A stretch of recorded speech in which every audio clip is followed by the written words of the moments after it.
नारी के विषय में विमर्श करने का, नारी के बारे में विचार करने की आवश्यकता को समझते हैं।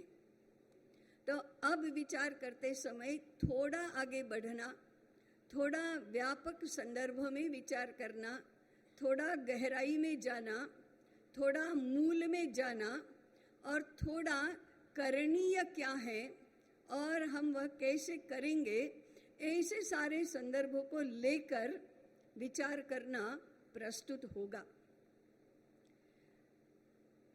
एक विषय मुझे भी मन में आता है कि नारी के विषय में बोलने के लिए, विचार करने के लिए मंच पर सभी नारियां ही क्यों चाहिए, या उस विषय को नारी ही कह सकती है, ऐसा क्यों होना चाहिए। सर्वसामान्य के बारे में चर्चा करना है तो पुरुष कर सकते हैं, पुरुष और नारी दोनों कर सकती है, लेकिन नारी के बारे में बोलना है। Are people afraid of talking about women? क्या नारी के विषय में कुछ बोलना खतरे से खाली नहीं, ऐसा लगता है क्या? इसलिए आप ही बोलो, आपके विषय में जो बोलना है बोलो, ऐसा करके हम इस बात से निपटना चाहते हैं क्या? तो मैं ये भले ही थोड़ा उपरोधात्मक बोलती हूँ तो भी विचार ये करना चाहिए, हमें ज्ञानात्मक दृष्टि से कुछ बातों का विचार करना चाहिए और ज्ञानात्मक स्तर पर स्त्री और पुरुष ऐसा विभाजन नहीं होता। ज्ञानात्मक स्तर पर दोनों समान होते हैं, तात्विक चर्चाओं के लिए दोनों समान होते हैं। आज के संदर्भ में देखें तो इस तथ्य को प्रस्थापित करने के लिए स्त्री पुरुष का परस्पर विश्वास और तात्विक दृष्टि से हम स्त्रीत्व और पुरुषत्व से निरपेक्ष होकर कुछ समान बातें कर सकेंगे, ऐसा हमारा स्तर बनना चाहिए। तभी कुछ हम ज्ञानात्मक दृष्टि से गहरी और मूल बातों के बारे में विचार कर सकते हैं। स्त्री पुरुष विमर्श दोनों मिलकर करें, इस दिशा में हम इस विषय का विकास करें। भारतीय नारी के बारे में हमें अधिकाधिक चिंतन करने की आज आवश्यकता क्यों लगती है? इसलिए कि विगत 2-3 पीढ़ियों से नारी का समाज में स्थान, नारी की गतिविधियां, उनके जीवन की रचना और विकास, उनकी शिक्षा आदि के बारे में ही हमने घालमेल करना शुरू कर दिया है। ये घालमेल कैसे हुआ है? तो ये पश्चिम का विचार जिस प्रकार से सार्वत्रिक रूप से शिक्षा में आया, उसी प्रकार से समाज की व्यवस्था में और घर की व्यवस्था में भी आ गया है। समाज की व्यवस्था में भारतीय दृष्टि से यदि देखें तो परिवार एक यूनिट है। पश्चिम का विचार इस पर कैसे आक्रमण करता है? तो पहली बात है, पश्चिम की समाज व्यवस्था में मूल इकाई व्यक्ति है। भारत की समाज व्यवस्था में मूल इकाई परिवार है। यहाँ से हमारा अंतर शुरू हो जाता है, रचना में, व्यवस्था में, मानसिकता में, व्यवहार में। पश्चिम और भारत दोनों में अंतर शुरू हो जाता है। अब भारत में यदि परिवार यही समाज व्यवस्था की मूल इकाई है, तो ये परिवार स्त्री और पुरुष से ही बनता है, केवल पुरुष से नहीं बनता, केवल स्त्री से भी नहीं बनता। और परिवार रचना की संपूर्ण परिवार, हम कहेंगे बड़ा परिवार हो, छोटा परिवार हो, हम जो टर्मिनोलॉजी प्रयुक्त करते हैं, संयुक्त परिवार है, विभक्त परिवार है, जो भी हम परिवार का वर्णन करें, न्यूक्लियस होते हैं पति और पत्नी। अकेली पत्नी परिवार नहीं बनता, अकेला पति परिवार नहीं बनता। पति और पत्नी, स्त्री और पुरुष दोनों मिलकर ही परिवार बनते हैं। इस तथ्य को हमें आज पुनः एस्टैब्लिश करना पड़ेगा हमारी विचार प्रक्रिया में, और इस संदर्भ में ही हम स्त्री के विषय में कुछ सम्यक पद्धति से विचार कर सकेंगे। और जब हम कहते हैं कि दोनों मिलकर ही परिवार बनता है, तो स्त्री और पुरुष का, पति और पत्नी का एकात्म संबंध होना, यही परिवार का न्यूक्लियस है। दो मिलकर एक होना, ये यहाँ से परिवार के विकास की यात्रा शुरू होती है। इसमें दोनों का ही महत्व समान है, दोनों का ही स्टेटस समान है, दोनों की ही मानसिकता एक दूसरे के प्रति समान होनी चाहिए। और इसलिए एक ही शब्द का पुल्लिंग और स्त्रीलिंग, गृहिणी गृही, स्वामी स्वामिनी, ऐसे ही होता है। दोनों के लिए दो अलग अलग शब्द नहीं होते, दो मिलकर एक होता है। अब ये आज क्या हुआ है, आक्रमण कैसे हुआ है, तो मैंने अभी कहा कि पश्चिम के समाज का लघुतम इकाई उसकी व्यक्ति है। व्यक्ति है तो फिर व्यक्ति अलग है, इसलिए स्त्री और पुरुष भी एक दूसरे से अलग है। पति और पत्नी का भी स्वतंत्र व्यक्तित्व है। और जैसे ही स्वतंत्र व्यक्तित्व हुआ कि वो मेरा और तेरा तो हुआ ही, और फिर कैलकुलेशंस तो सर्व प्रकार के शुरू हो ही जाते हैं। उसमें से स्वतंत्रता, समानता का बाहरी रूप, ये सारे प्रश्न आते हैं। इसलिए पहले हमने व्यक्ति केंद्रीय समाज कि परिवार केंद्रीय समाज, इस विषय पर थ्रेडबेयर डिस्कशन करके कोई न कोई निष्कर्ष पर पहुंचना चाहिए कि यदि हम नए पाठ्यक्रम बनाते हैं तो समाज शास्त्र का पाठ्यक्रम इस मूल तत्व पर आधारित ऐसा बनाने का प्रारंभ करना चाहिए। दूसरा मुद्दा, अब पश्चिम में केवल व्यक्ति केंद्रीय समाज है ऐसा नहीं है, पुरुष केंद्रीय समाज है। भले ही वो कितने ही मॉडर्न कहते हो, लेकिन सांस्कृतिक दृष्टि से, मनोवैज्ञानिक दृष्टि से उनके जितने पिछड़े और कोई नहीं है इस दुनिया में। और इसलिए वह पुरुष केंद्रीय समाज है। उनका विचार ये कहता है, उनका तत्वज्ञान ये कहता है, उनका दर्शन ये कहता है कि पुरुष ही जिंदा व्यक्ति है, पुरुष में ही आत्मा होती है, स्त्रियों में आत्मा होती ही नहीं है। 19वीं शताब्दी तक उनकी ये आम धारणा थी। स्त्री एक पदार्थ है, स्त्री एक जड़ पदार्थ है, स्त्री भोग्या है, स्त्री पुरुष के उपभोग के लिए बनाया हुआ पदार्थ है, स्त्री पुरुष की पसली की हड्डी में से बनी है। और इतना ही नहीं, स्त्री ने पुरुष को ललचा कर ज्ञान का फल खाने के लिए प्रेरित किया, बाध्य किया। इसलिए उसमें एक विच का आकर्षण है और वह पुरुष के अधःपतन का कारण है। और उसके कारण से वो जो आदि स्त्री थी वो ईव, उसके कारण से पुरुष को स्वर्ग से नीचे भूमि पर आना पड़ा और पाप का भागी होना पड़ा। ये धारणा मूल में है। इसके विरोध में विद्रोह हुआ 19वीं शताब्दी में। और स्त्री के बारे में आप ऐसा नहीं सोच सकते, स्त्री भी स्वतंत्र व्यक्तित्व की धनी है, स्त्री और पुरुष में समानता चाहिए, स्त्री सशक्तिकरण होना चाहिए, आदि सारे विचार, इन विचारों के आधार पर आंदोलन पश्चिम में शुरू हुए। और हम उस समय गुलाम अवस्था में थे। धीरे धीरे शिक्षा में भी गुलाम हो रहे थे, धीरे धीरे वैचारिक रूप से भी, मनोवैज्ञानिक रूप से भी पश्चिम हमारे पर हावी हो रहा था, हमारे मानस पर हावी हो रहा था, हमारे ज्ञान के क्षेत्र पर हावी हो रहा था। इसलिए स्त्री के विषय में जो कल्पना थी वो भी यहाँ आई, और स्त्री को लेकर जो विद्रोह था, जो उससे आंदोलन जन्मे थे, वे भी यहाँ आए। और उनकी जो समझ थी इसके आधार पर, उस समझ के आधार पर ही यहाँ की स्त्री का भी मूल्यांकन होने लगा, स्त्री के स्थिति का मूल्यांकन होने लगा। उसके आधार पर धीरे धीरे धीरे स्त्री और पुरुष में एक दूसरे के प्रति विद्रोह जन्मे, ऐसा उकसाया जाने लगा। और वह स्वतंत्रता आंदोलन का, माने स्त्री के लिए स्वतंत्रता और समानता के आंदोलन का प्रयास शुरू हुआ। मैंने अभी कहा कि उनको समझ में नहीं आया कि यहाँ का मूल्यांकन, यहाँ की स्त्रियों की स्थिति का मूल्यांकन हम कैसे करें, ये समझ में नहीं आया।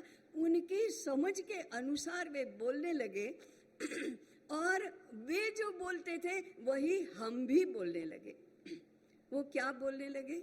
हमारे घरों में, हमारे परिवारों में कैसी स्थिति थी, कुल मिलाकर हमारे परिवारों का व्यवहार कैसे होता था। पुरुष कमाता था तो फिर वो क्या सोचता था, मैं पूरे परिवार के लिए कमाता हूँ तो मेरे कमाने से, कमाई पर मेरा अकेले का अधिकार नहीं है।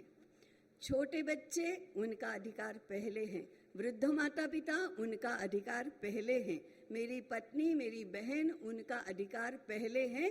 उनके लिए, उनकी सुविधा, उनके सुख के लिए मेरी कमाई का हिस्सा मैं पहले खर्च करूंगा, बाद में मेरे लिए खर्च करूंगा। ये उसकी सोच होती थी। इसलिए आप सबने सुना है कि हमारा सूत्र था, जो जन्मेगा वो खाएगा, जो कमाएगा वो खिलाएगा।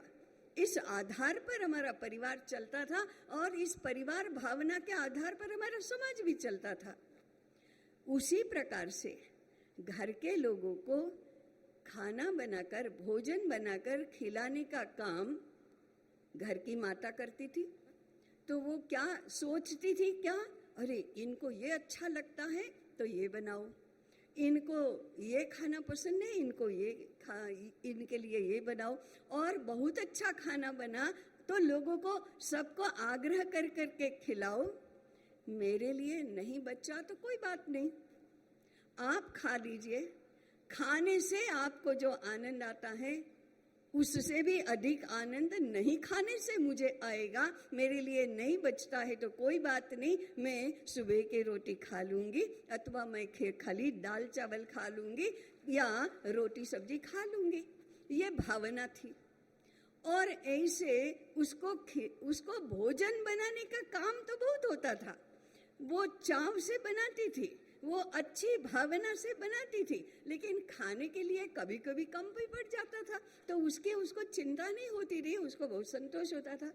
लेकिन बाहर से देखने वाले को, एक अंग्रेज को इसकी तो कल्पना ही नहीं है, क्योंकि जो कमाता है उसी का कमाई पर पहला अधिकार है, जो भोजन बनाती है उसी का भोजन पर पहला अधिकार है। ये क्या बात है कि ये मर मर कर खाना बना रही है और इसके लिए कुछ बचता ही नहीं है। महिला का शोषण होता है, ये सिद्धांत आया। और ये शोषण तुम्हारा नहीं होना चाहिए, ऐसा उसको उकसाने की व्यवस्था भी हो गई। ये स्वतंत्रता का आंदोलन, समानता का आंदोलन, अधिकारों का आंदोलन वहां से आया। यहाँ की परिस्थिति का, उनका आकलन उसके साथ जुड़ गया और यहाँ भी शुरू हो गया। महिलाओं को पढ़ना चाहिए, पढ़ाई शुरू हो गई। और ये पढ़ाई सारी पुरुष सापेक्ष रही, स्त्री स्पेसिफिक पढ़ाई तो नहीं होती थी, सारी पढ़ाई तो पुरुष सापेक्ष रही। सारे विषय, सारी गतिविधियां, सारी पद्धतियां, सारी व्यवस्थाएं पुरुष सापेक्ष रही। और हम क्यों ना करें, हम क्यों नहीं कर सकते, क्या हम करके दिखाएंगे। ये हमारी महिलाओं के दिमाग में डाला गया। तो महिलाएं तो कहने लगी, लेकिन अपने आप को सुधारक वृत्ति प्रवृत्ति वाले कहने वाले शिक्षित पुरुषों ने भी इसी एजेंडा को पकड़ लिया और स्त्री मुक्ति में, स्त्री स्वतंत्रता में उन्होंने भी साथ देना शुरू कर दिया। तो अब 2 पीढ़ियों पहले से सूत्र ये बना, हम भी दिखा देंगे क्या क्या कर सकते हैं। हम नहीं कर सकते क्या, ये नहीं कर सकते क्या, ये नहीं कर सकते क्या, दिखा देंगे क्या क्या कर सकते हैं। वो दिखाने का शुरू हो गया, आज भी चल रहा है कि हम दिखाने निकले हैं कि हम क्या क्या कर सकते हैं। और ये सिद्ध भी हो गया कि जो जो पुरुष कर सकता है वो सब स्त्री कर सकती है। ये सिद्ध भी होने लगा। यूनिवर्सिटी में टॉप करना, अपॉइंटमेंट्स में प्रथम होना, सीईओ होना, उद्योग चलाना, क्या नहीं कर सकते। प्रधानमंत्री बनना, राष्ट्रपति बनना, कोई भी क्षेत्र खाली नहीं है। ये हम प्रूव करने चले हैं कि कोई क्षेत्र खाली नहीं है, जो स्वाभाविक रूप से पुरातन काल से प्रूवन फैक्ट था कि स्त्रियां भी कर सकती है सब कुछ। इसमें कोई प्रश्नार्थ ही नहीं है, संदेह ही नहीं है। वो संदेह के घेरे में आ गया और नए से हम सिद्ध करने लगे। तो ये सिद्ध करने लगे, उसमें परिवार टूटने लगे। उसमें अब परिवार केंद्रीय समाज रचना नहीं रही। जो नया समाज शास्त्र हम पढ़ाने लगे वो भी पुरुष केंद्रीय, व्यक्ति केंद्रीय और पुरुष केंद्रीय ही पढ़ाने लगे। हम 7, 8, 10 पीढ़ियों से ऐसा समाज शास्त्र पढ़ा रहे हैं। हमारे कानून व्यक्ति का आधार पर बन रहे हैं, हमारी सारी व्यवस्थाएं व्यक्ति के आधार पर बन रही हैं। स्त्री पुरुष मिलकर एक व्यक्तित्व होता है। इस आधार पर न तो परिवार रचना बनती है, न समाज रचना बनती है, न कोई व्यवस्थाएं बनती है। तो यदि हम शिक्षा के क्षेत्र में काम कर रहे हैं तो पहली बात, ये परिवार केंद्रीय समाज व्यवस्था को हमारे समाज शास्त्र के पाठ्यक्रमों में किस प्रकार से आधार के रूप में लाएंगे, इसका विचार करना पड़ेगा। दूसरा, अब हम भविष्य के बारे में भी अगदी विचार कर रहे हैं, तो हमें दूसरा ये करना पड़ेगा कि भारतीय नारी का मानस किस प्रकार से हम ठीक करेंगे। ये ठीक करना क्या होता है और कौन सी बात मैं करना चाहती हूँ। एक बार 9वीं से 12वीं तक की 200-300 अच्छी खासी प्रतिष्ठित लड़कियों की स्कूल में मैं वार्तालाप का कार्यक्रम था। तो मैंने अचानक उनको एक प्रश्न पूछा, देखो ये तो आधुनिक जमाना है, आजकल लड़कियां लड़कों का वेश तो पहनती है, मैंने जीन्स टॉप तो फेवरेट चल रहा है, स्त्री पुरुष समानता का भी जमाना है, पुरुष क्यों सलवार कमीज नहीं पहनते। अब उसमें केवल लड़कियां थी, इसलिए खुसुर पुसुर शुरू हो गया। बाप रे। और जनरल प्रतिभाव क्या था, बाप रे ऐसा होता है क्या, कभी कभी पहना जाता है क्या। कोई बोलने को तैयार नहीं, लेकिन अंदर अंदर ऐसी बातें कर रही थी। मैंने यही प्रश्न, एक घर में मैं गई, 3.5 वर्ष की लड़की को जीन्स और टी शर्ट पहना था। मैंने उसकी माँ को पूछा, यदि ये 3.5 वर्ष का पुत्र होता तो तुम उसे फ्रॉक पहनाती क्या। बाप रे, ऐसा कभी होता है क्या। What is the psychology behind it. क्यों टेलीफोन मोबाइल कंपनियों में लड़कियों के वेश भी सूट बूट होते हैं और ठक ठक ठक करके जाती हैं वे, तो सलवार कमीज क्यों नहीं सबके लिए गणवेश हो सकता। अरे नहीं हो सकता, इट गोज विदाउट सेइंग कि नहीं हो सकता। क्यों, समान है ना। तो जीन्स टॉप जितना सुविधाजनक है उतना ही सुविधाजनक सलवार कमीज है। परेशानी क्या है, साइकोलॉजिकल इम्प्लीकेशन ये है कि आज भी स्त्रियों को और पुरुषों को ये कॉम्प्लेक्स है कि स्त्रियों को पुरुष जैसा बनकर ही अपने आप को सिद्ध करना है। अब ये तो स्त्रियों के मन में भी है और पुरुषों के मन में भी है कि हम तो स्त्री जैसा नहीं कुछ भी करेंगे। क्यों नहीं करेंगे, बायला लगते हैं। अब बायला लगना तो बहुत बड़ी गाली होती है, लेकिन स्त्री भाईड़ा छाप लगती है, उसका क्या। वो मर्दानी बिरदानी नहीं होती, वो भाईड़ा छाप होती है। तो स्त्री वो भी हमें तो पसंद नहीं है, लेकिन अब पसंद होने लगा है क्योंकि सारा कुछ भाईड़ा छाप हो रहा है। तो हमें विचार करना है कि इस साइकोलॉजिकल हमारा जो कॉम्प्लेक्स है कि आज भी हम कितनी भी समानता की बात करें, कितनी भी स्वतंत्रता की बात करें, कितनी भी अनेक क्षेत्रों में स्त्रियां आगे बढ़ गई हैं ऐसा कहें, आंकड़ों से कानून से कुछ भी सिद्ध करें, तो भी हमारे अंदर स्त्री को पुरुष जैसा बनकर सिद्ध करना बाकी है। इसको दूर करना चाहिए। स्त्री को अपने आप को सिद्ध करने के लिए पुरुष जैसा बनने की कोई आवश्यकता नहीं है। इस बात को, इस सिद्धांत को स्थापित करो। स्त्री स्त्री बनकर सम्मान के योग्य है। स्त्री स्त्री बनकर बड़ी हो सकती है। स्त्री स्त्री बनकर भी पुरुष से अधिक हो सकती है। इस सिद्धांत को विभिन्न प्रकार की व्यवस्थाओं के माध्यम से, विभिन्न प्रकार के पाठ्यक्रमों के माध्यम से, विभिन्न प्रकार के कार्यक्रमों के आयोजन के माध्यम से, विभिन्न प्रकार की कथाओं के माध्यम से, गीतों के माध्यम से, परिसंवादों के माध्यम से हमें स्थापित करना होगा कि स्त्री को स्त्री बनना है, पुरुष को पुरुष बनना है। आज इस बात का बहुत बड़ा संकट है। आज संकट क्या है? मैं भविष्य के बारे में बताती हूँ।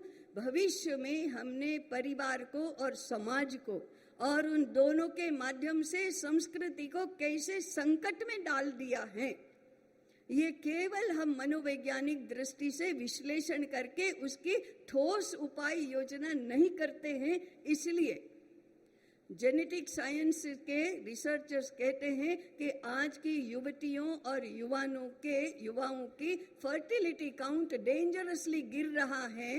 इसका अर्थ ये है कि ये आगे बच्चों को जन्म नहीं दे सकते हैं।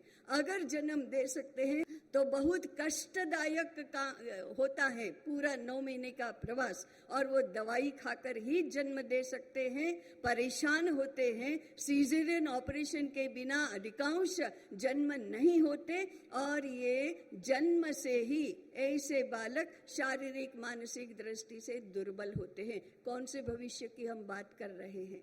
एक पीढ़ी बाद की। इसका कारण क्या है? होने वाले माता पिता माने आज के युवक और युवतियां सक्षम नहीं हैं। इस सक्षम नहीं है के 3 कारण बताए, बहुत सीधे साधे। एक, आज की लड़कियां लड़कों जैसा और लड़के लड़कियों जैसा व्यवहार करने लगे हैं। मैंने लड़कियों को लड़कों जैसा बनना है, लेकिन लड़के भी फ्लोरल डिजाइन के कपड़े, कॉस्मेटिक्स और नजाकत में ये काम नहीं कर सकता, वो काम नहीं हो सकता, ऐसा करके अपने आप का पुरुषत्व कम कर रहे हैं, अपने आप का स्त्रीत्व कम कर रहे हैं। इसलिए स्त्री को पुरुष जैसा और पुरुष को स्त्री जैसा नहीं होना चाहिए।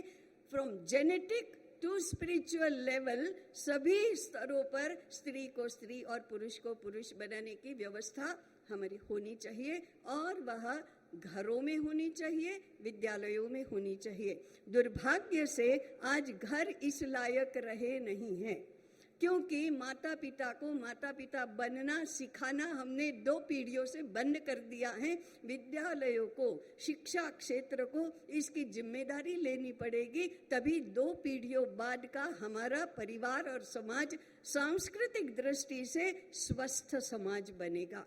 और इसका काम हमने पाठ्यक्रमों से ही शुरू करना पड़ेगा कि स्त्री को स्त्री, पुरुष को पुरुष बनाओ। ये पहली बात है। दूसरी बात है, ये जरा व्यापक विचार की है। हमको किस आधार पर कौन सा काम अच्छा है या अच्छा नहीं है, श्रेष्ठ है या कनिष्ठ है, ये तय करना चाहिए। कैसे, क्या पैरामीटर्स क्या है हमारे? धर्म की रक्षा, संस्कृति का संवर्धन, भौतिक दृष्टि से अच्छा श्रेष्ठ वैभव, सर्व प्रकार की सुविधाएं, कारीगरी, नौकरी माने जो स्वच्छता का काम, ये सब अगर बाबूगिरी करना, सरकार में मंत्री बनना, चपरासी बनना, आईएएस ऑफिसर बनकर वो प्रशासन करना, इन सारे कामों में श्रेष्ठ काम कौन से हैं? सबसे श्रेष्ठ काम है धर्म और संस्कृति की रक्षा। और इसके लिए दो ही बातें सबसे श्रेष्ठ काम मानी जाएंगी। एक, नई पीढ़ी को संस्कारित हो सके इस प्रकार से जन्म देना और उनका संस्कार और संगोपन करना। इससे बड़ी राष्ट्र की सेवा क्या हो सकती है कि आप एक समर्थ बालक को राष्ट्र की सेवा में समर्पित करते हैं। ये पहला काम है, बालकों को जन्म देना और उनके संस्कार और संगोपन की व्यवस्था करना। और दूसरा काम है भोजन बनाना, क्योंकि भोजन बनाने वाले का भाव खाने वाले का चरित्र गठन करता है। ये तो प्रूवन फैक्ट है। इसलिए होटल का अन्न कितना भी स्वादिष्ट हो, घर के अन्न की बराबरी नहीं कर सकता, क्योंकि उसमें बनाने वाले ने पैसे के लिए बनाया है, आपके प्रति प्रेम है इसलिए नहीं बनाया है। परंतु घर की महिला ने, घर की माता ने आपके प्रति प्रेम है इसलिए बनाया है। स्वादिष्ट थोड़ा कम होगा, कभी चिढ़ती भी होगी कि क्या आप मेरे कुछ विचार ही नहीं करते कि कितना करना पड़ता है, तो भी बनाते समय उसके मन में प्रेम है। उससे खाने वाले की मानसिक सुरक्षा हो रही है, संस्कारों की सुरक्षा हो रही है, संस्कार का संक्रमण हो रहा है, अनेक बुरे आकर्षणों से बचने का मनोबल निर्माण हो रहा है। चरित्र तो इसको कहते हैं कि किसी भी प्रकार की विपरीत परिस्थिति में मन का संतुलन नहीं खोना, ये इतना मनोबल घर की माता के हाथ का भोजन करने से होता है। ये दो तो सबसे बड़े काम हैं। आप प्रशासन के क्षेत्र में कितने भी बड़े अधिकारी हो या बाबूगिरी करके पैसा कमाते हो या महीने के 2 लाख रुपए कमाने की आपकी ताकत है, उससे ये तो नहीं होता। ये करने वाली तो घर की महिला है। उसका पर्याय कौन बन सकता है? उसका पर्याय क्रैचेस नहीं बन सकते, उसका पर्याय प्ले स्कूल्स नहीं बन सकते, उसका पर्याय बेबी सिटिंग नहीं बन सकता, माँ का पर्याय आया नहीं बन सकती, और माँ के कंठ से गाई हुई लोरी का पर्याय लता मंगेशकर ने गाई हुई सीडी की लोरी नहीं बन सकती। यदि वेद काल से 21वीं शताब्दी तक यही सत्य है तो ये सनातन सत्य है। और ये जिसकी क्षमता है उसको उस क्षमता के लिए बड़ा मानना, ये हमारी मानसिकता ठीक करने की आवश्यकता है। हमारे सहज प्रश्न कैसे निकलते?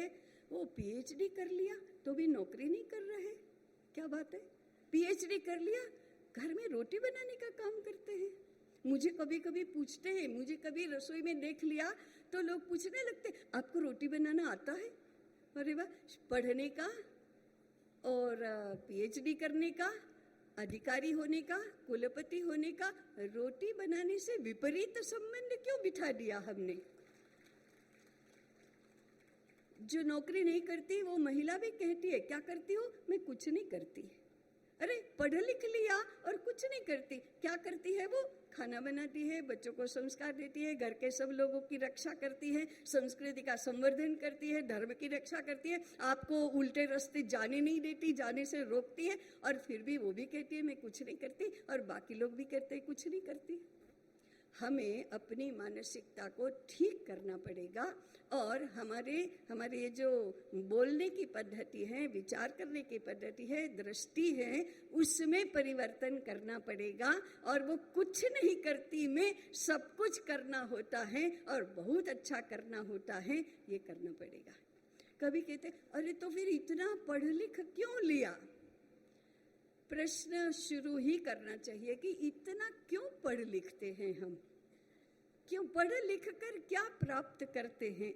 मेरा कहने का तात्पर्य है कि आज की शिक्षा के कंटेंट के सामने, आज की शिक्षा की सार्थकता के सामने, आज की शिक्षा की संस्कृति रक्षा की क्षमता के सामने बहुत बड़े प्रश्न चिन्ह हम ही तो उठाते हैं आए दिन कि आज की शिक्षा रोजगारी भी नहीं देती, आज की शिक्षा संस्कारहीन है, आज की शिक्षा हमारे सारे सुवर्ण वर्ष जीवन के बर्बाद कर देती है। ये तो हम कहते ही हैं। इसके लिए शिक्षा में परिवर्तन करना है तो फिर परिवर्तन का यह क्षेत्र भी है कि हमारी शिक्षा में स्त्री सापेक्ष शिक्षा की व्यवस्था होनी चाहिए। पुरुष सापेक्ष शिक्षा स्त्री के लिए नहीं होगी। इसके लिए मैंने पहले ही कहा, वो मानसिक कंस्ट्रेंट जो हमारा है कि पुरुष के जैसा पढ़ेंगे तभी हम पढ़े लिखे माने जाएंगे, ये स्त्री को लगता है ये भी दूर करो, पुरुष को लगता है वो भी दूर करो। इसको साइकोलॉजी के विषय का पाठ्यक्रम बनाओ कि कॉम्प्लेक्सेस कैसे बनते हैं, इसके सोशियो साइको कल्चरल डायमेंशंस क्या हैं, इसका विचार करके कॉम्प्लेक्सेस दूर करने का एक प्रयास। और फिर स्त्री सापेक्ष, गृह सापेक्ष, समाज सापेक्ष, संस्कृति सापेक्ष ऐसे पाठ्यक्रमों की रचना स्त्री के लिए भी करो, पुरुष के लिए भी करो। स्त्री शिक्षा के बारे में स्वतंत्र रूप से विचार करते हैं तब दो प्रकार की बातें आती हैं। जो महिला यूनिवर्सिटीज हैं, महिला महाविद्यालय हैं, महिला विद्यालय हैं, उन सब में या तो इस प्रकार के पाठ्यक्रम होते हैं, कढ़ाई, बुनाई, रसोई, रंगोली, मेहंदी, केश गुंफन, गृह सजावट आदि आदि, या तो फिर लड़कों के जैसे होते हैं वही सारे पाठ्यक्रम, या फिर होटल मैनेजमेंट और यही सारे पाठ्यक्रम। इसको संस्कृति सापेक्ष पाठ्यक्रम नहीं कहते। तो हमें स्त्री सापेक्ष, पुरुष सापेक्ष, स्त्री और पुरुष दोनों के लिए गृह सापेक्ष, गृह का पाठ्यक्रम समाज सापेक्ष, समाज का पाठ्यक्रम संस्कृति सापेक्ष और संस्कृति का पाठ्यक्रम अध्यात्म सापेक्ष, इस प्रकार से एक पाठ्यक्रमों की कैडर तो बनानी पड़ेगी। हम हमेशा कहते हैं कि 70 वर्ष हो गए स्वतंत्रता के बाद, फिर भी हमारी शिक्षा तो दिनों दिन नीचे ही गिरती जा रही है। तो प्रश्न तो हमारे जैसे संगठनों के सामने यह आना चाहिए कि हमारे होते हुए ऐसा क्यों हो रहा है। आज सुबह भी हम ये चर्चा कर ही रहे थे।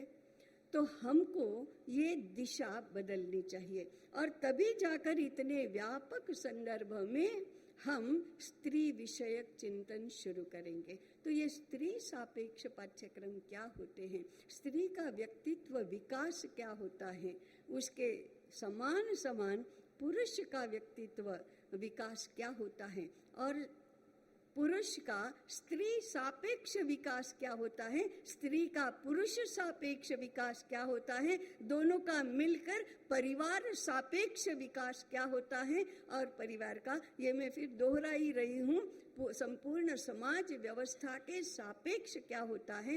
ये बहुत बड़ा मूल से लेकर चिंतन का विषय है। अगर पश्चिम के लोगों ने और भारत में 70 के दशक में साम्यवादियों ने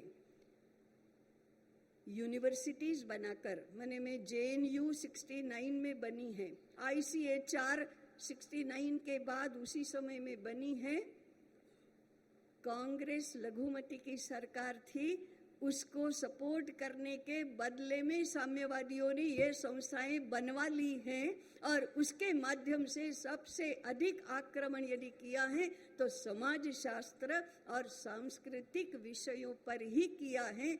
हमारी लड़ाई स्त्री के पुरुष के सामने और स्त्री पुरुष की आधुनिकता की पुरातनवादियों के सामने नहीं है, हमारी लड़ाई भारतीयता और साम्यवादी विचार इन दो के बीच की है। इसलिए मैंने कहा था कि ये अगर चौथा विमर्श है तो हमें जरा व्यापक संदर्भ में विचार करना पड़ेगा कि साम्यवादियों के सामने की लड़ाई में हम स्त्री को हथियार न बनाए, स्त्री को मुद्दा न बनाए। हम अपने लिए ये सब कर रहे हैं, भारतीयता के लिए ये सब कर रहे हैं, तो हमारा व्यापक संदर्भ जो है वह धर्म, संस्कृति, समाज रचना, गृह रचना और उसमें फिर स्त्री पुरुष का एकात्म संबंध, ऐसा क्रम बनना चाहिए। और उस आधार पर स्त्री के व्यक्तित्व विकास की और पुरुष के व्यक्तित्व विकास की संकल्पना को लेकर हमने इस बात का प्रारंभ करना चाहिए।